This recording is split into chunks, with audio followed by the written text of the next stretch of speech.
Eu já trabalho, mas quero estudar. Se tenho filhos, cuido do meu lar. E estudar onde quiser, quando puder. No PC, tablet ou celular. Moro longe, quero me formar. A hora que eu tenho é depois de almoçar. Praticidade tem o nome, polos em todo o país. Online posso me formar. EAD, o Unicesumar tem qualidade de ensino pra você criar. EAD, o Unicesumar, você escolhe a hora que quer estudar. EAD, o Unicesumar em cada canto do Brasil, porque melhor não há. EAD, o Unicesumar, do meu jeito, no meu tempo, em qualquer lugar.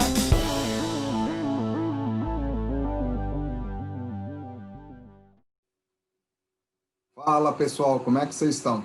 Tudo bom? Então, moçada, estamos aqui mais uma vez para mais uma aula. Aí o nosso quarto encontro, né, à distância.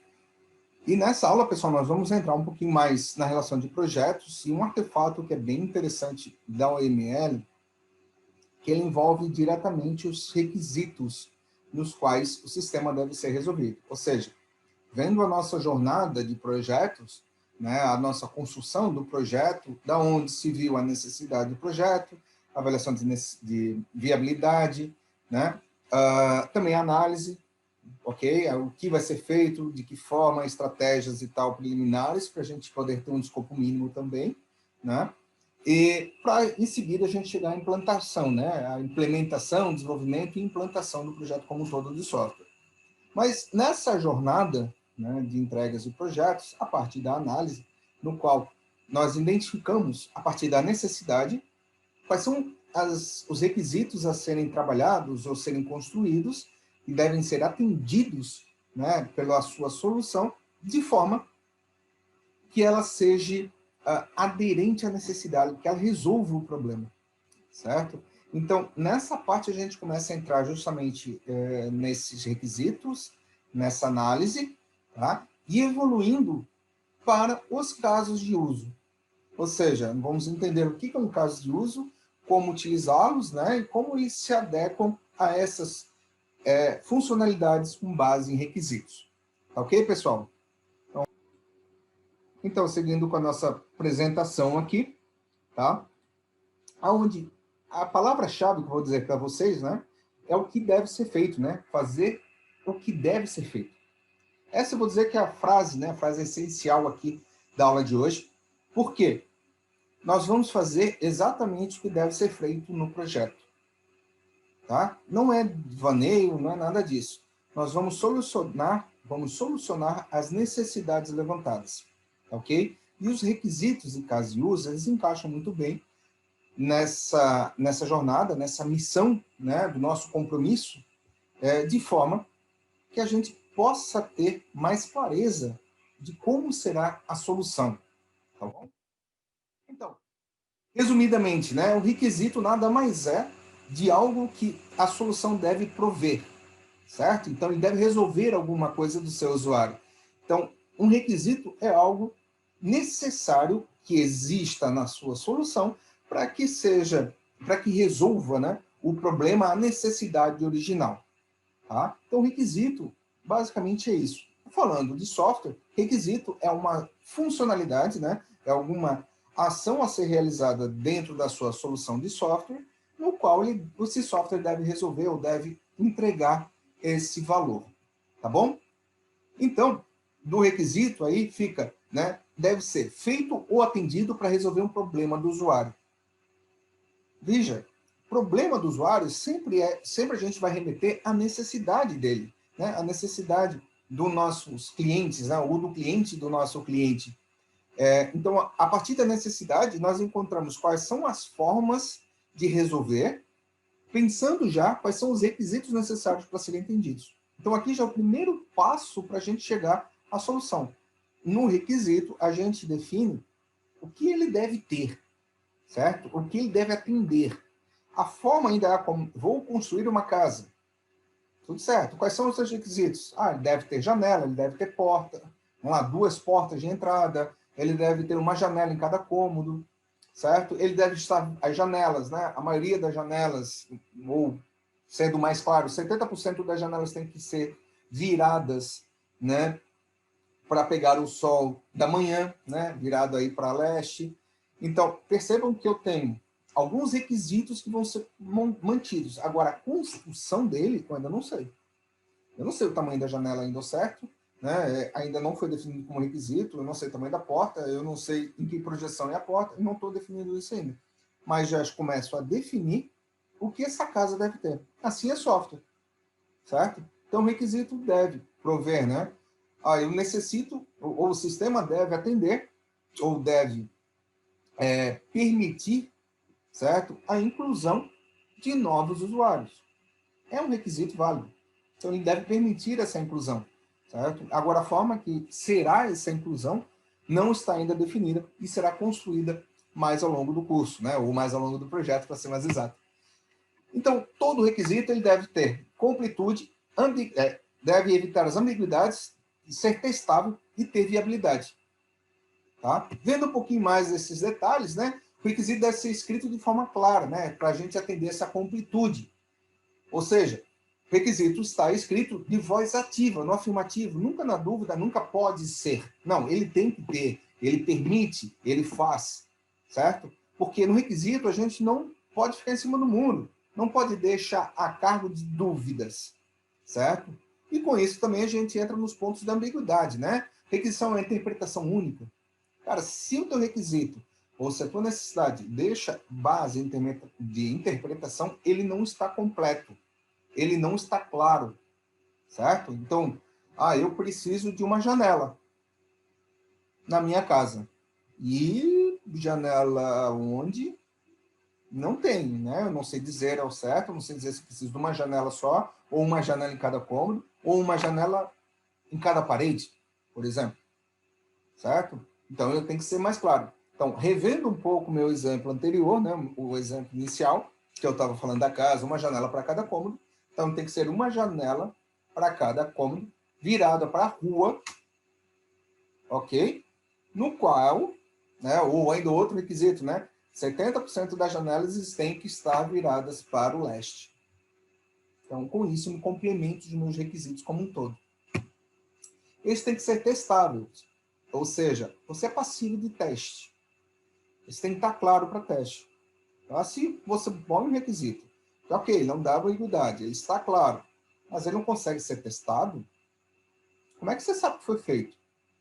Então, o requisito tem que ter clareza no seu teste. Então, toda vez que você vai coletar esse requisito, né, vai elucidar o requisito e escrevê-lo, né, de alguma forma, seja ele requisito formal, como o sistema deve, né, ou até mesmo, né, em histórias de usuário, ele deve ser claro, ele deve ser passível de teste para verificar se a funcionalidade ou a solução está contento do requisito. Assim como a viabilidade. Não adianta nada você prover um requisito maravilhoso que ele não seja passível de solução. Você não consegue resolver. Como requisito, né, vamos construir uma ponte que atravesse o Oceano Atlântico para chegar na África. Isso não vai acontecer. Isso, tecnicamente, não é viável. Então, não faz sentido a gente ter esse requisito. Então, um ponto essencial, pessoal, de requisitos é que a gente valide eles quanto a soluções técnicas mesmo. Se ele é viável, se é passível de implantação, se é possível ser utilizado. Tá bom? Então, aí tem esse quadrozinho de necessidade de requisitos. Então, os requisitos atendem, né, ou realizam as necessidades. O requisito funcional, que aí já entrando um pouquinho mais no detalhe, né, ele vai ter uma dependência do requisito não funcional. E ainda, a regra do negócio vai realizar um requisito funcional. Mas o que significa os requisitos funcionais e requisitos não funcionais, etc. Pessoal, requisito funcional, tá?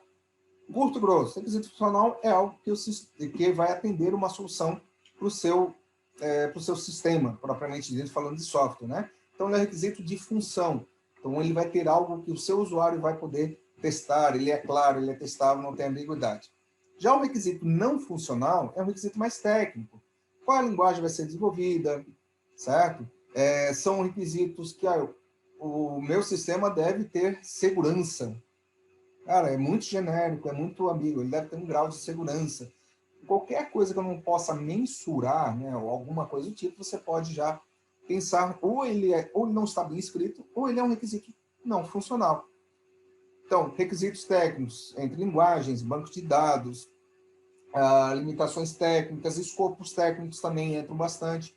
Então, esses requisitos são considerados como requisitos não funcionais, eles não atendem às funcionalidades da sua solução.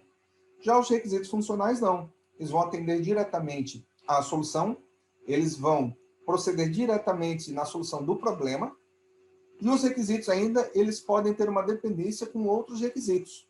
Tá? Eles podem acontecer sim, porque você não constrói um sistema inteiro, uma funcionalidade inteira num único requisito. Muitas vezes você separa e enfileira eles para desenvolvimento. E por fim, nós temos as regras de negócio. As regras de negócio é o que não vai dar, não o norte, mas vai nos dar a métrica, certo? Então, uma regra de negócio é a maioridade é acima de 18 anos. Então, perceba, não é o sistema deve, né, ter uma maioridade de 18 anos. Não. Para ser considerado maioridade, a pessoa deve ter maior ou igual a 18 anos. É uma regra de negócio. Ok? Então, a regra de negócio, ela visa balizar, né, os requisitos. Então, tudo aquilo que eu preciso, né, definir regras, é regra de negócio. Ele não entra diretamente no requisito, porque na regra de negócio mesmo, eu vou ter valores, eu vou ter questões de restrição, tá, para elas poderem ser executadas. Então, aqui, a gente entra um pouquinho mais, tá? Esse material todo eu deixo para vocês depois poderem consultar e estudar também. É um complementar aí que vocês teriam do estudo. Nós teremos ainda, né, algumas formas da gente montar, então, ou seja, um formato mais padronizado de requisito, tá? É comum esse formato, onde você tem uma descrição simples, né, uma abreviatura dos requisitos funcionais em RF. Você pode ter ainda algumas quebras dele, por exemplo, qual é o módulo, né, qual o sistema e qual o número do requisito, ou o inverso, né? Daí depende muito dessa organização. Na minha empresa, por exemplo, eu trabalho como? É um RF e a numeração, tá? Porque ela fica definida em cima de cada funcionalidade. E aí a descrição mesmo, né? O sistema deve permitir a função que você quiser ou necessitar resolver, certo? Permitir, gente, lembra que sempre assim, ó, afirmativo. Permitir, então ele deve permitir, ele deve executar, tá? Ele deve exibir. Então, são dados ou informações que a gente é passível de colocar, tá? Ou importante até mesmo colocar. Então, o prefixo sempre, RF, para a gente poder colocar, né, no casamento de descrição, um número sequencial, da onde a gente vai estar identificando o módulo do requisito, depois o submódulo, e por fim aí o número do requisito propriamente dito, tá bom? Ficaria algo assim, né? RF 01.001, o sistema deve permitir manter os servidores nomeados nos órgãos públicos. É uma funcionalidade. Mas ele está muito genérico. Gente, ele não está. Ele está dizendo o seguinte, ele deve permitir manter. Manter o quê? Manter os dados dos servidores nomeados nos órgãos públicos. Então, está claro o que eu vou ter que manter, e o manter o que significa? Ele tem essa propriedade, né? Então, cuidado, se a inclusão é cadastrar. Se é alteração, eu vou alterar realmente, né? Fazer um update, vou fazer uma alteração na base. No caso, ao manter, eu estou condensando, né, ou agrupando todas essas ações. Eu preciso manter. Para você manter, você precisa incluir, alterar, excluir e consultar. Então, você reduz 4 requisitos em 1. Certo? Com uma palavra. Manter. O que significa manter? Então, as palavras têm muito peso, pessoal. É um benefício e um cuidado. Tá? Por elas terem peso, nós temos que cuidar da ambiguidade. Ele não pode deixar dúvidas. Tá bom? Muitos termos também são negociados com o time, tá, pessoal?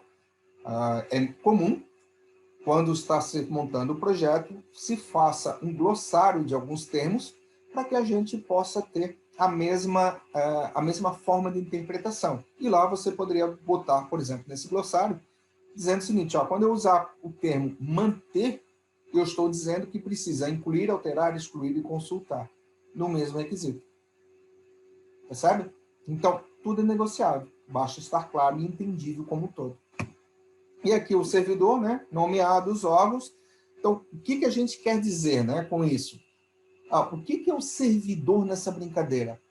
Dentro do escopo específico de órgãos públicos, servidores, tá? Servidores nomeados, propriamente isso, são os funcionários públicos.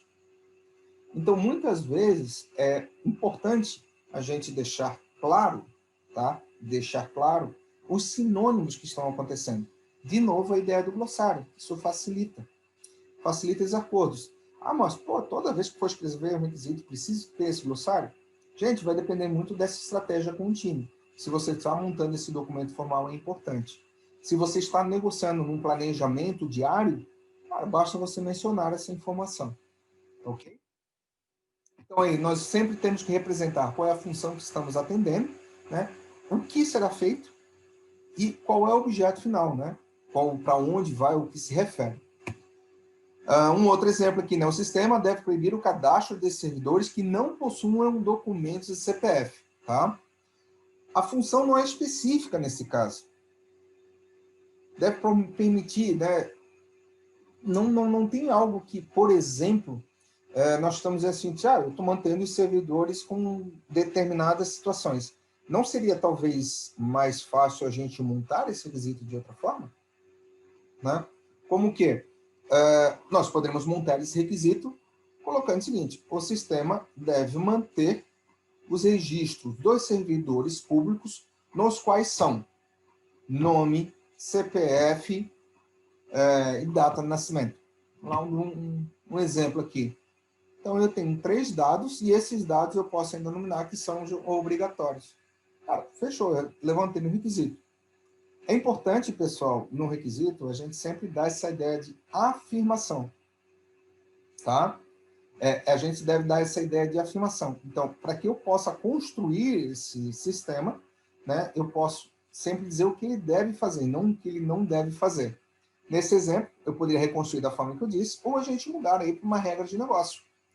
E a regra de negócio, né, é quando a gente precisa, de novo, a gente balizar as ações ou balizar melhor como será tratado cada regra, tá? Onde a gente pode ter fórmulas de cálculo, certo? Validações em específico, certo? Execuções, né, dentro de periodicidade. Por exemplo, o relatório deve ser emitido com data máxima de 30 dias. É uma regra de negócio. Tá? Então, ele deve ter um período máximo de 30 dias. É uma regra de negócio, uma limitação que você está colocando. Então, a regra de negócio sempre te dá essa ideia de limitação. Ok? Então, ela segue o mesmo exemplo de formalização, uma ideia para vocês, né? Onde eu teria RN, número aí de módulos, número de submódulo e mais um sequencial. Isso depende, tá, pessoal? Nós estamos seguindo uma regra. Eu falei para vocês, a minha empresa só tem a abreviatura, requisito funcional, ou regras de negócio, e uma numeração sequencial da funcionalidade em si que está entrando. Basicamente isso. Então, o sistema deve calcular o preço líquido de um produto, como regra de negócio, né? Para que a gente possa aí trabalhar de uma forma diferente. Outra ideia, né? O sistema deve validar apenas os servidores que estão com atividades com um órgão público que possuem férias cadastradas. Limitações. Então, eu estou limitando aqui as informações, tá? O que mais? Glossário é sempre interessante a gente ter. Vou chamar a atenção de novo para isso. Requisitos não funcionais, tá?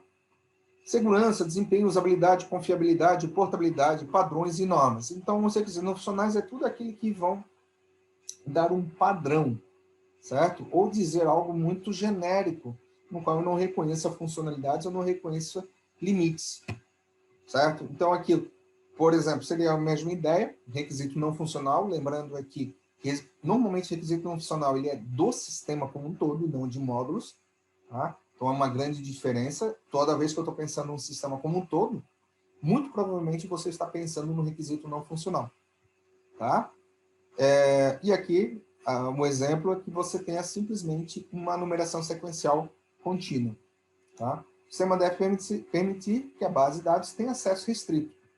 Cara, qual a regra de negócio que a gente tem? Não tem.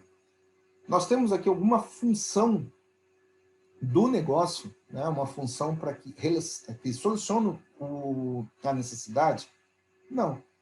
Aqui eu simplesmente estou colocando algo mais não palpável, né? Mas ele deve ter um acesso restrito. Restrito a quê? Ainda não sei, estou definindo ele ainda, né? Não sei ao certo. Então, essa restrição, estou definindo que é o quê? É um padrão do sistema. Acesso restrito ainda, muito provavelmente, a pessoa da empresa. Então, eu estou ainda fechando as lacunas arquiteturais do meu sistema. Certo? Isso é importante vocês terem em mente. Requisitos não funcionais, normalmente, são levantados justamente nessa etapa que a gente está conversando, aquele projeto. Em funcionalidades, ele não é tão comum aparecer, salvo cenários nos quais você tem novas tecnologias a serem empregadas. Tá? E aí, pessoal, a gente pode entrar nos diagramas de caso de uso. Os diagramas de caso de uso, eles visam dar um panorama maior das funcionalidades ou das recursos a serem utilizados para que a nossa solução tenha êxito na nossa entrega. Ou seja, os requisitos que nós levantamos até então, eles vão estar associados ou eles vão estar contidos em casos de uso. Certo? Então, justamente nos casos de uso, a gente começa a ter esse panorama geral de funcionalidades, de ações a serem executadas, certo? No caso, o exemplo em tela, né? Um funcionário precisa cadastrar um sócio, ou um ou mais sócios, precisa cadastrar sócio. Então, um caso de uso que ele precisa é um cadastro de sócio, ou uma parte de funcionalidades que vai fazer isso. Requisito não funcional para esse caso, né? O sistema deve permitir manter o registro de sócio. Então, o requisito funcional me desdobrou em algum caso de uso. Desta forma, pessoal, eu começo a ter essa ideia de um panorama melhor, um todo melhor, certo? Meu escopo está melhor, porque além dos requisitos, a quantidade de requisitos que eu vou ter, certo? Dizendo, limitando e descrevendo quais funcionalidades e tudo mais, eu começo a ter agora os casos de uso que vão me dar esse escopo mais claro, né? Tentativa aí de a gente ter numa única foto todas as transações que devem ocorrer no sistema. Certo? O caso de uso, então, ele visa essa ideia que a gente começa a entender essas funcionalidades, fluxos e tal, e também os fluxos de ação. O que é necessário? O que cada ator faz? Então, o caso de uso nada mais que descreve alguma interação de algum ator com o sistema proposto ou solução proposta. Tá? Em outras palavras, né, a gente pode ter aí, por que eu usei ator e não usuário? Né? O ator, porque será essa imagem simbólica de alguém que vai ter um papel para interação com o sistema. Tá? Então, aqui, né, no texto, um termo usuário pode significar usuário humano, ou um equipamento, ou mesmo um sistema de software. Então, por isso, esse ator que vai assumir esse papel de uma determinada ação. Nesse caso, usuário. Certo? Então, essa é a ideia que a gente começa a desenhar com relação aos casos de uso, para que a gente possa ter uma interação melhor com as funcionalidades. Então, o usuário ele acaba sendo um ator. Ou seja, ele pode ser qualquer coisa. Ele pode ser qualquer coisa. Ele pode ser um sistema externo, ele pode ser um evento que aconteça, certo? Ele pode ser um monitor, um sensor, monitor não, um sensor. Ele pode ser qualquer ação, né, ou qualquer objeto que interaja com aquele caso de uso, certo? Então, os atores, eles não fazem parte da solução do meu sistema, ele não faz parte dessas fronteiras, ele é sempre externo, tá? Um ponto aí importante, mas o ator pode sim ser uma pessoa humana, pode ser um sistema, pode ser qualquer coisa, tá? Então, ele identifica sempre essa ideia do papel. Por fim, né, os sistemas, os sistemas, ele nunca poderá também ser um determinado ator, e sempre vai ter um outro tipo de interação que será um caso de uso diferente, que são as bolinhas, ok? Dentro disso, pessoal, existe de caso a caso de uso, nós vamos ter os cenários, certo? Para que serve cenários? O que eu quero dizer com cenários? Nada mais é que a jornada dentro do caso de uso, ou seja, o que vai acontecer no caminhar para a conclusão dele, desde a entrada e saída. Ora, então eu estou dizendo que cada caso de uso tem um cenário que vai resolver o problema. Tem, e eu vou ter vários passos, tá? A pessoa vai fazer uma coisa, vai imputar as informações nos campos do sistema e apertar o botão. O sistema irá gravar no banco de dados e vai retornar uma mensagem de sucesso. Então, aí, agora sim, a gente tem os passos, tá? E aí a gente começa a desenhar os cenários alternativos. A pessoa não digitou o CPF, o sistema validou, retornou mensagem de erro, um fluxo alternativo. Então, percebam que com isso nós vamos ter, dentro do caso de uso, o cenário principal, que é o cenário caminho feliz, né? Que todo mundo sai feliz da vida porque conseguiu ter sucesso, o que se espera. E nós vamos ter também os fluxos alternativos, que são ações alternativas que poderiam ocorrer, ou validações alternativas mesmo. Situações de erro, tá? Mensagens, validações e tudo mais. Certo? E o conjunto desse cenário se chama comportamento, né? Comportamento do seu caso de uso. São os comportamentos que ele deve conter. Com os casos de uso, com esse entendimento, começa a ficar mais fácil o que deve ser feito, o que deve projetar, como é que está o seu projeto como um todo, como você irá montar. Então aí nós podemos ter cenário básico, ou principal, alternativo e exceção. Todos eles são válidos e faz parte a gente trabalhar com eles. E faz parte do nosso dia a dia, pessoal. Faz parte do nosso dia a dia. Ou seja, preciso sair da minha casa e ir até um mercado. Com isso, eu vou sair de casa, pegar o carro e andar durante a rua XYZ até o mercado. Tudo certo. Fluxo alternativo. A rua está fechada. Aí eu vou sair de casa, pegar a rua ABC, vou seguir, virar à esquerda na rua MN e aí chego no mercado. Fluxo alternativo. Fluxo de exceção.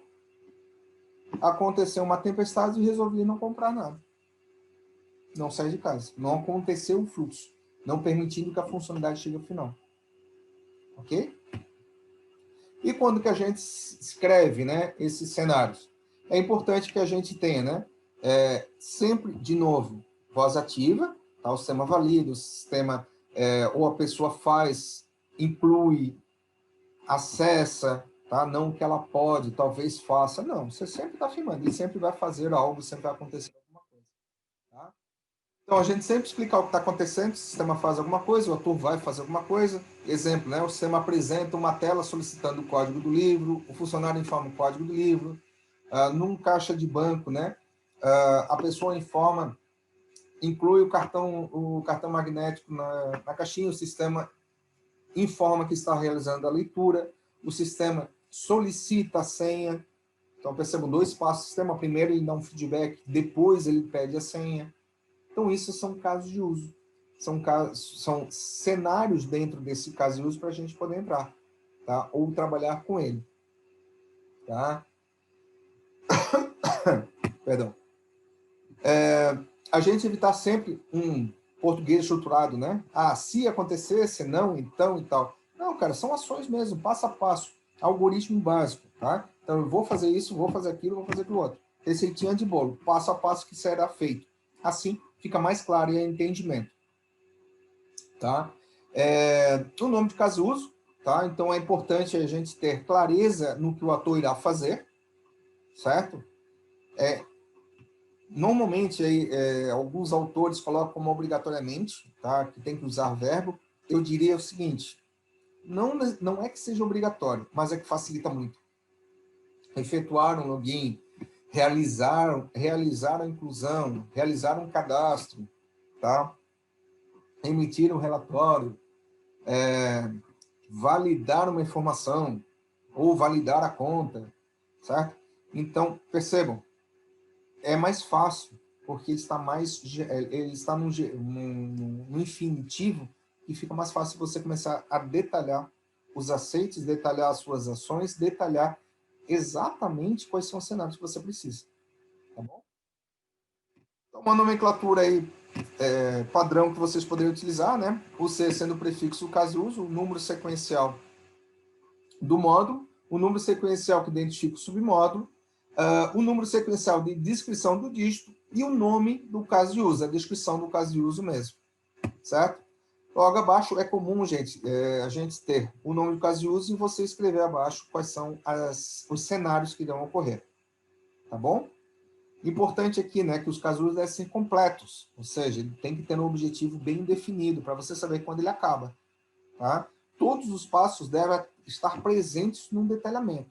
Se você deixar passo de fora, na hora de desenvolver, vai faltar coisa. Se você tem que dar um feedback para a pessoa, uma mensagem na tela, um loading de tela, por exemplo, é importante que seja no passo, para que as pessoas saibam, né, para o desenvolvedor, para quem for construir o software propriamente dito, saiba que precisa disso, tá?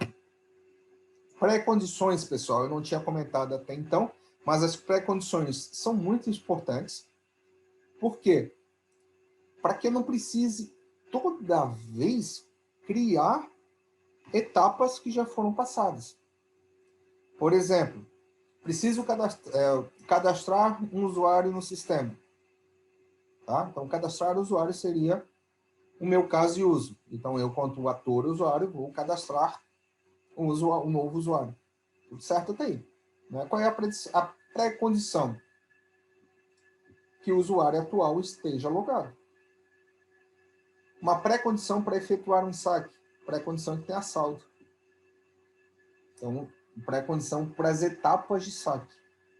Vejam, aqui eu estou colocando pré-condições para o caso de uso. Para o caso de uso em específico, tá, pessoal? Ah, mas essa informação está num outro caso de uso no diagrama. Tudo certo, então ele tem que executar aquele antes. Certo? Então, as pré-condições, elas sempre devem existir para que a gente possa dizer o seguinte, olha, para que você inicie essa etapa, alguma coisa já foi feita. Sempre essa ideia, tá? A gente precisa, né, por exemplo, o que deve acontecer antes de fazermos uma determinada ação, garantir antes de realizar tal funcionalidade, né? Existe algum processamento prévio a ser executado? Por exemplo, é uma pré-condição para você executar uma carteira nova de clientes, que os clientes já tenham sido previamente importados no seu sistema. São algo factível que aconteça, tá? Então, as pré-condições sempre, pessoal, não são regras, necessariamente, mas eles são ações que devem ter sido executadas antes. Tá? Enfim, outros exemplos aqui tem na tela, né? Então, toda vez, o caso de uso não necessariamente é executado se as condições são falsas, ou seja, todas as pré-condições têm que ser verdadeiras para que eles sejam executados, tá bom? Bom, aqui mais um pouquinho de pré-condições para vocês, eu deixo aí também como fonte de estudos, tá? Pós-condições. Também é importante, tá, pessoal? Existem vários cenários que terão pós-condições do seu caso de uso. Ou seja, como é que vai ser o comportamento do sistema após o registro da informação, certo? O que deverá ser o comportamento? Por exemplo, né, o pedido foi confirmado e os dados clientes foram enviados para o financeiro aprovar seu crédito.